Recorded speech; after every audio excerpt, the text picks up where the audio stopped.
জিম্বাবুয়ের বিপক্ষে ৫ ম্যাচ টি-20 সিরিজের ফলাফল বাংলাদেশের পক্ষে থাকলেও পারফরমেন্স ছিল হতাশাজনক। দলের ৩ ডিপার্টমেন্টের মধ্যে শুধু বোলিং ডিপার্টমেন্টই সিরিজ জয়ের কার্যকর ভূমিকা রেখেছে। তবে হতশ্রী ব্যাটিং এবং ঢিলে ফিল্ডিং সিরিজে বাড়িয়েছে অস্বস্তি। তবে এর মধ্যেও স্বস্তি খুঁজে পাচ্ছেন টাইগার অধিনায়ক নাজমুল হোসেন শান্ত। তার মতে বিশ্বকাপের আগে সিরিজে দলকে নিয়ে যত পরীক্ষা নিরীক্ষা এবং পরিকল্পনা ছিল সবগুলোই মোটামুটি সফল হয়েছে টাইগাররা। গতকাল মিরপুর শেরেবাংলা স্টেডিয়ামে সিরিজের শেষ ম্যাচে বড় ব্যবধানের স্বাদ পায় স্বাগতিকরা।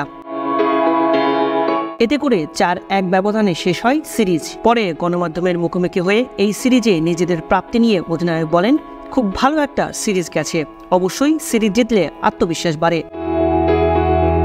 এই সিরিজে তৃপ্তির জায়গা বলতে যেটা বলবো, আমরা যে পরীক্ষা নিরীক্ষাগুলো করেছি, যে জিনিসগুলো আমাদের দেখা প্রয়োজন ছিল, যে আমরা ক্লোজ ম্যাচ জিতেছি, টপ অর্ডাররা একটা ম্যাচে ভালো শুরু দিয়েছে। আজকের ম্যাচ যদি দেখেন, মিডল অর্ডার একটু ব্যাটিং করার সুযোগ পেয়েছে। তো এইরকম কয়েকটি জায়গা রয়েছে।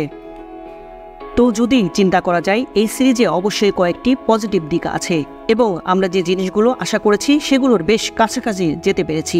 এই সিরিজের ফলাফল স্বস্তি পেলেও ঠিক তার উল্টো চিত্র দেখা গিয়েছে টাইগার ব্যাটিংয়ে। পুরো সিরিজ জুড়েই ছিল টাইগারদের খানিকটা ব্যাটিংয়ে উন্নতি করার চেষ্টা, তবে তা হয়নি। ধারাবাহিকভাবেই ব্যর্থতার বৃত্তে ঘুরপাক খেয়েছে স্বাগতিকরা। তবে অধিনায়ক জানিয়েছেন তার কারণ। এ নিয়ে বলেন, পুরো সিরিজেই উইকেটটা ব্যাটিংয়ের সহায়তা ছিল না, তো ব্যাটাররা তার মধ্য দিয়েই চেষ্টা করেছে ভালো করার, বিপত্তি কাটিয়ে চেষ্টা করেছে ব্যাটিং করার। গেল বছর ভারতীয় ওয়ানডে বিশ্বকাপে বড় প্রত্যাশা নিয়ে গেলেও ব্যাটিং ব্যর্থতায় হতাশাজনক পারফরমেন্স করে ফিরেছে বাংলাদেশ। তবে সেটা এখন অতীত, আর পেছনে ফিরে তাকাতে চান না অধিনায়ক। শান্ত নজর এখন টি-20 বিশ্বকাপের দিকে।